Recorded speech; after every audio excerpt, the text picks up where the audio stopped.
Hello and welcome back to Utility Sports. Today we have a fun video. We're going over the top 5 MLB free agents this offseason. And if you enjoy baseball, please subscribe to this channel. So at number 5, we have Marcell Ozuna. And Marcell Ozuna had what we would call a career year. If he had played the whole season, just having the full 162 game schedule, this very well could have been his best season statistically. He hit 18 homers, he had 56 RBIs, and he hit 338. Impressive numbers from Ozuna. He thrived in Atlanta. I think they would like to keep him around long term, so hopefully they can bring him back, but it's going to take a lot of money to keep him. Unfortunately for Ozuna, he's going into a year where people are going to be kind of compressing their salaries a little bit. They're not going to want to pay as much money considering it's a pandemic year. Uh, this upcoming season, once again, we won't see full capacity at stadiums. So unfortunately for him, he's not entering free agency at the right time. Neither are the rest of the players on this list. The next one we have is George Springer, and George Springer has been an all-star for 3 times in his career. Really like Springer's game. I think he brings a lot to an offense, and defensively he does add some value. So for George Springer, the reason he gets the nod over Ozuna is Ozuna might have to start being more of a DH option. For him personally, he has struggled a little bit in the outfield, but not Springer. I really like his game. I'm not sure if Houston's going to want to bring him back. I think they're going to have some talks, but I think there's a chance that George Springer leaves the Astros. This past season, he had 14 homers, 32 RBIs. He had 265, so not the best season. Did provide some pop. If he would have played that full season, he would have been well over that. He would have been over that 30 home run mark. So I definitely think he's definitely worth bringing in.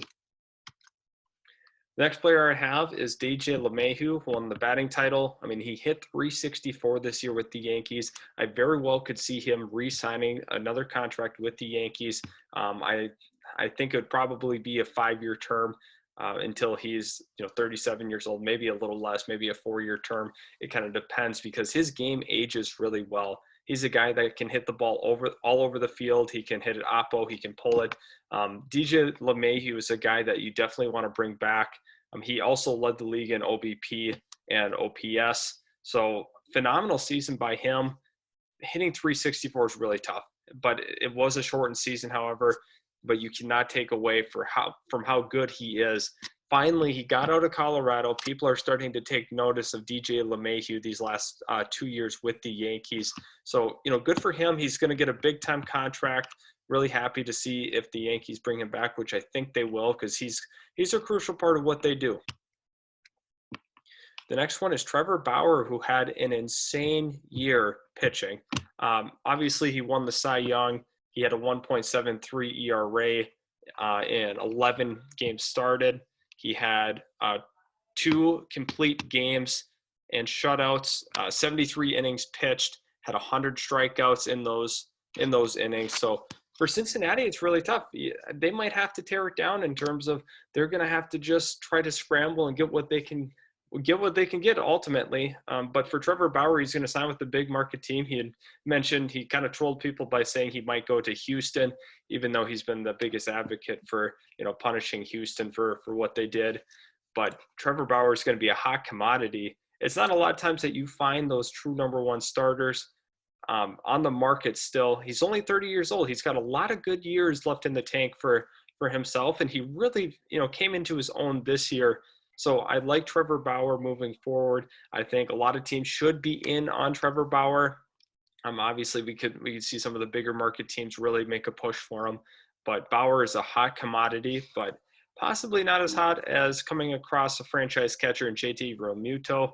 Had a phenomenal year over the last couple of years, especially in 2019. He had a good year, but it's not just his offense is why teams want him. He's one of the best defensive catchers in baseball. He's elite at throwing out runners. He's a smart catcher. He works well with starters.